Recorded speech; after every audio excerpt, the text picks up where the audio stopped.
Kairali T V 25 വർഷം പൂർത്തിയാക്കുന്ന സന്ദർഭം കേരളത്തിൻ്റെ സാംസ്കാരിക ചരിത്രത്തിൽ തന്നെ വളരെ പ്രധാനപ്പെട്ടൊരു സന്ദർഭമാണ്. സാംസ്കാരിക രംഗത്ത്, സാഹിത്യത്തിൻ്റെ മേഖലയിലും ഒക്കെ തന്നെ ഒരു മാധ്യമം എന്നുള്ള നിലയ്ക്കുള്ള അതിൻ്റെ ഉത്തരവാദിത്വം ഏറ്റവും ഭംഗിയായി നിറവേറ്റിക്കൊണ്ടാണ് 25 വർഷം പിന്നിടുന്നത് എന്നുള്ളത് അങ്ങേയറ്റം ചാരിതാർത്ഥ്യജനകമായിട്ടുള്ളൊരു കാര്യമാണ്. ഓരോ ചാനലിനും അതിൻ്റേതായിട്ടുള്ള ഒരു ഈഥോസ്, ഒരു പ്രവർത്തനത്തിൻ്റേതായിട്ടുള്ള ഒരു സംസ്കാരമുണ്ട്.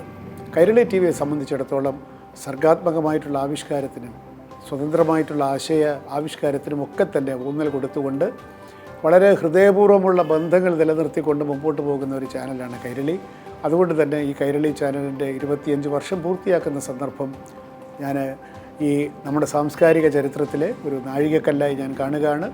ഇനിയും ഒരുപാട് കാര്യങ്ങൾ ഈ സമൂഹത്തിന് വേണ്ടി ചെയ്യാൻ, സ്വതന്ത്രമായ ജനങ്ങളുടെ സ്വതന്ത്രമായ ശബ്ദത്തിൻ്റെ ആവിഷ്കാരമായി മാറാൻ കൈരളി ടി വിക്ക് ഇനിയും തുടർന്നും സാധിക്കട്ടെ എന്ന് ഞാൻ ആശംസിക്കുന്നു. ഈ ചാനലിൻ്റെ എല്ലാ വിജയവും പ്രസക്തിയും ഞാൻ നേരുകയാണ് ഈ സന്ദർഭത്തിൽ.